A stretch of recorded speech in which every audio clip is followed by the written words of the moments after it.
বিস্তারিত আলোচনার জন্য স্টুডিওতে যুক্ত হয়েছেন সহকর্মী আহমেদ সালেহিন। যাচ্ছি তার কাছে। সালেহিন, আপনার রিপোর্ট দেখছিলাম এবং সেখানে স্পষ্টই যেটি উঠে এসেছে যে দ্বন্দ্ব ভুলে আবারও বিএনপি জামাত একসাথে আন্দোলন করতে যাচ্ছে বা যাবে। কিন্তু এই বিষয়টি যখন আমরা বলছি তখন কিন্তু দুই দলই আবার স্বীকারও করে নিচ্ছে আপনার রিপোর্টেই যে আসলেই তাদের মধ্যে একটা মতনৈক্য বা দ্বন্দ্ব বিভেদ তৈরি হয়েছে। তাহলে আলোচনায় ঢোকার আগে শুরুতেই যেটি দাবি রাখে সেটি হচ্ছে দ্বন্দ্বটা আসলে সৃষ্টি হয়েছিল কোন জায়গা থেকে বা কেন তাদের মধ্যে এই বিভেদ তৈরি হলো। ধন্যবাদ রাব্বি। বিষয়টা হচ্ছে যে জামাত বিএনপি কিন্তু আমরা দেখেছি 2001 থেকে 2006 সাল পর্যন্ত তারা ক্ষমতা ছিল এবং তারা রাষ্ট্র পরিচালনা করেছে এবং সেই রাষ্ট্র পরিচালনার পরে তারা কিন্তু অনেক পরিক্রমা পার হয়ে কিন্তু আজকের দিনে 2024 সালে এসেছে। এখানে বিএনপি জামাত কিন্তু 2015 সাল 16 সাল পর্যন্ত কিন্তু একসঙ্গে তুমুল আন্দোলন করেছে, সরকার বিরোধী আন্দোলন। বিশেষ করে 2014 সালের যে নির্বাচন, সেই নির্বাচনকে প্রতিহত করার জন্য তারা আন্দোলন করে এসেছিল এবং জামাত কিন্তু বিএনপির প্রধান শক্তি হিসাবে তারা সেই আন্দোলন পাশে ছিল বিএনপির সঙ্গে। কিন্তু 2016 সালের পরে যেটা আন্তর্জাতিক এবং জাতীয় চাপে যেহেতু জামাত একটি যুদ্ধাপরাধী সংগঠন এবং তাদের বিভিন্ন নেতারা, তারা শীর্ষ নেতারা আসলে যুদ্ধাপরাধের দায়ে বা মানবতা বিরোধী অপরাধের দায়ে দণ্ডপ্রাপ্ত হয়েছেন এবং ফাঁসিও হয়েছেন, সাজাও হয়েছে। সেই কারণে কিন্তু তারা অনেকটা চাপে ছিল বিএনপি সেই দলকে সঙ্গে নিয়ে কীভাবে আন্দোলন করে বা তারা ক্ষমতা যেতে পারবে না, এই ধরনের কিন্তু অনেক প্রতিপক্ষরা কিন্তু কথা বলছিলেন। সেই ক্ষেত্রে এই বিএনপি জামাতকে তখনই কিন্তু আসলে অনেকটা পিছনে রেখে দিয়ে তার সামনে এগোতে থাকে।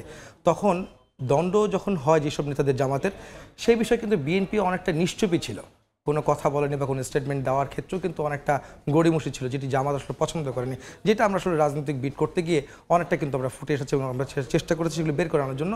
সেই দ্বন্দ্বটা তখন থেকে আসলে শুরু, যে শীর্ষ নেতারা জামাতের যখন দণ্ডপ্রাপ্ত হলো বিএনপি কারণ নিশ্চুপ। এরপরে আন্দোলনে অন্য দলগুলোকে, অর্থাৎ বিএনপির যে জোট শরিক যারা রয়েছে তাদেরকে আসলে মূল্যায়ন করার ক্ষেত্রেও কিন্তু অনেকটা কিন্তু অবহেলা দেখেছি বিএনপির পক্ষ থেকে, যেটি দাবি করে আসছে জামাত সহ অন্যান্য দলগুলো। সেগুলো কিন্তু অনেকটা কিন্তু বিষয় রয়েছে। এখানে একটি বিষয় বলতে চাই যে আমরা কিন্তু কয়েকটি বিষয় একটা নোট করেছি, যেখানে দ্বন্দ্ব ভুলে আবারও একসঙ্গে হতে যাচ্ছে বিএনপি জামাত। তো প্রথম কথাটি হচ্ছে যুগপৎ আন্দোলনের শরিকরা চায় না জামাত সঙ্গে থাকুক। এখানে একটি বিষয় একটা পিছনে যেতে হয়। 2014 সালে সালেহিন স্বভাবত প্রশ্ন আসে, শরিকরা কেন চায় না? এখানে হচ্ছে যে যেহেতু জামাত যুদ্ধাপরাধী সংগঠন এবং মানবতা বিরোধী অপরাধের দায়ে জামাতের অনেক শীর্ষ নেতা দণ্ডপ্রাপ্ত হয়েছেন এবং 71-এর মুক্তিযুদ্ধের সময় তখন কিন্তু বেশ বিতর্কিত ভূমিকা ছিল জামাতের নেতাদের। সেই কারণে যারা বিএনপির সঙ্গে এখন যুগপৎ আন্দোলনে রয়েছে, বিশেষ করে বাম জোটগুলো, বাম দলগুলো, তারা মুক্তিযুদ্ধের চেতনায় তারা বিশ্বাসী বা তারা এই ধরনের দাবি করে থাকেন। এই জন্য তারা জামাতকে তখন আবার প্রশ্নবিদ্ধ হতে পারেন, তাই তারা আসলে তাদের সাথে আন্দোলন, সেটাই আসলে বিষয়। সেখানে কারণগুলো কি? সেখানে হচ্ছে বিএনপির অন্যতম যে প্রধান শক্তি জামাত ইসলাম কিন্তু শক্তি, আমি আগেও বলেছি শক্তি, তারা কিন্তু একসঙ্গে কাজ করেছে। কিন্তু পরবর্তীতে জামাতকে পাশ কাটিয়ে বিএনপি একা চলনীতি কিংবা 2018 সালের নির্বাচনের আগে আমরা দেখেছি যে ডক্টর কামাল হোসেনকে তার সামনে রেখে ঐক্যফ্রন্ট গঠন করা এবং জোটের যে অন্য শরিক যারা রয়েছিল 18 দলীয় জোটে, সেই শরিকগুলো সরিয়ে দিয়ে তারা আগাচ্ছিল সামনের দিকে। এবং সেটি কিন্তু 2024 সালের যে নির্বাচন, দ্বাদশ জাতীয় সংসদ নির্বাচন, সেটি কিন্তু আমরা কিন্তু দেখেছি যে জামাত শুধু না, পুরো জোট ভেঙে দিয়ে তারা যুগপৎ আন্দোলনের নামে অন্য দলগুলোকে বেশি প্রায়োরিটি দেওয়া বা তাদেরকে প্রাধান্য দিয়ে সামনে এগোচ্ছিল। সেই কারণে জামাত কিন্তু একটা মনস্তাত্ত্বিক দ্বন্দ্ব বিএনপির সঙ্গে তৈরি হয়, যেহেতু জামাত একটি বড় শক্তি বিএনপির জন্য। সেটি কিন্তু একটা বিষয়। আমরা পরবর্তী যাব পেছনের কথা ভুলে এক হয়ে জামাত বিএনপি এক হতে চাচ্ছে, যে বিষয়টি আসলে আমার রিপোর্টে আপনারা দেখেছেন।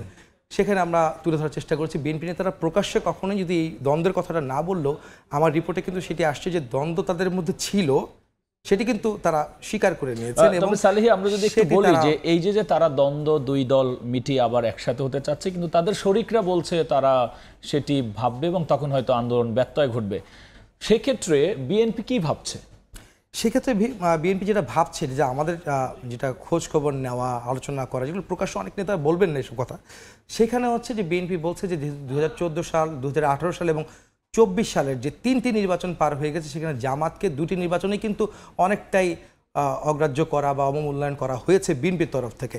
সেই জায়গাটা হচ্ছে যে যুগপৎ আন্দোলনের শরিকরা অনেকটাই, জামাতের নেতারা কিন্তু বলছেন যুগপৎ আন্দোলনের শরিকদের কারণে কিন্তু তারা এক হতে পারেননি, যেই কারণে বিএনপি এই আলোচনাটা এই জায়গায় আসতে চাই যে তার মানে জামাত আগ্রহী এইরকম যুগপৎ আন্দোলনে বিএনপির সাথে, কিন্তু বিএনপি আসলে শরিকদের কারণে তারা এটা নিয়ে চিন্তা ভাবনা করছে। আমরা যদি একটু আলোচনার অন্য প্রান্তে যাই, যে বিএনপি আসলে এখন এক হয়ে কেন আন্দোলন করতে চাচ্ছে, তাদের উদ্দেশ্যটা কি? তাদের উদ্দেশ্য হচ্ছে তারা হয়তো এখন উপলব্ধি করতে পারছেন যে বিএনপির সঙ্গে জামাত একটি বড় শক্তি, সেই শক্তিটাকে তারা কাজে লাগিয়ে এবং সমস্ত দলকে তারা চাচ্ছেন যারা সরকার বিরোধী, সরকারের পক্ষে যারা নাই, বাম ডান সব শ্রেণী পেশা, যেটা প্রধানমন্ত্রী কিন্তু বলেছেন যে অতি ডান অতি বাম দলগুলোকে নিয়ে কিন্তু তারা কাজ করতে যাচ্ছেন। বিএনপির উদ্দেশ্য সবগুলোকে মাঠে নামিয়ে তারা আন্দোলনকে আরও জোরদার করে সরকার পতনের দিকে এগোবেন, সেটাই আসলে তাদের প্রধান লক্ষ্য।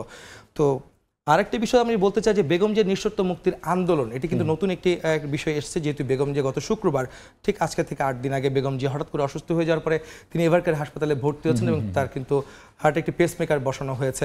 সেক্ষেত্রে বলতে চাই যে বিএনপি কিন্তু আমরা দেখেছি যে তার মানে বিএনপির সরকার পতনের পাশাপাশি বেগম জিয়ার মুক্তি বা তাকে বাইরে চিকিৎসাও আন্দোলনের একটা বড় ইস্যু।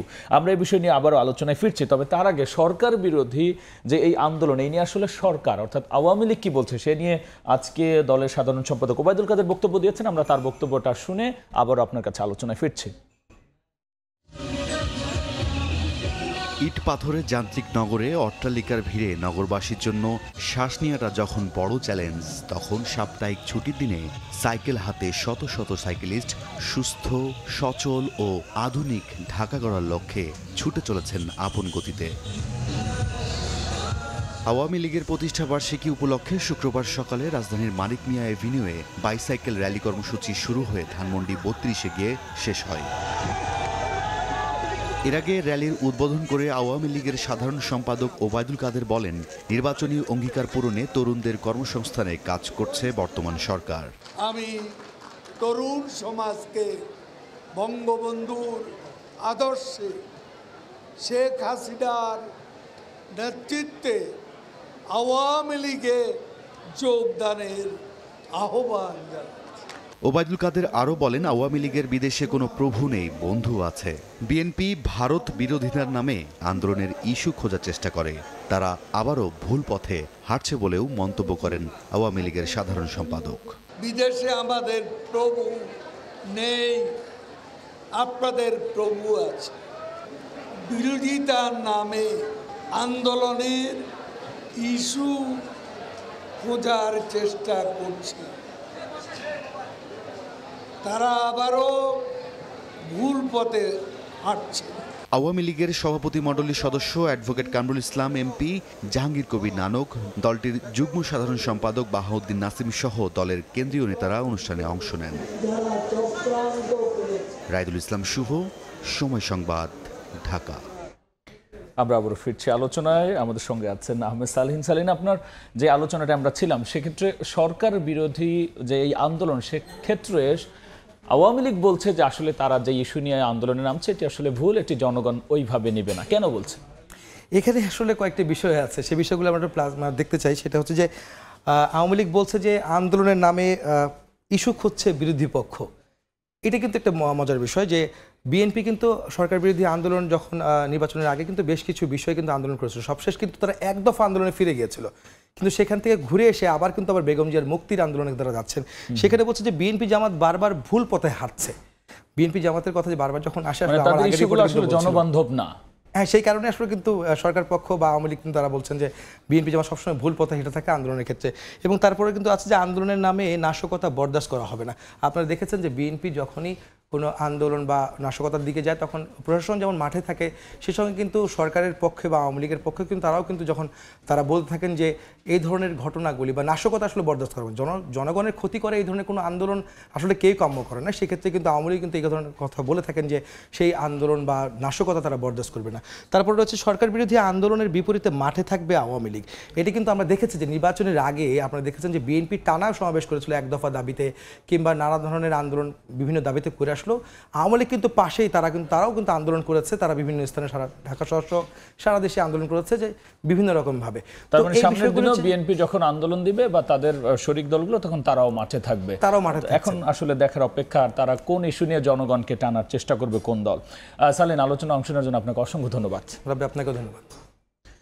দ্বন্দ্ব ভুলে আবার একসঙ্গে জামাতের সঙ্গে বিএনপি ও তাদের শরিক দল আন্দোলনের কথা ভাবছে এবং এই বিষয় নিয়ে বিস্তারিত আলোচনার জন্য এবং সংশ্লিষ্ট এই বিষয়গুলো নিয়ে আলোচনায় যুক্ত হয়েছিলেন সহকর্মী আহমেদ সালেহিন।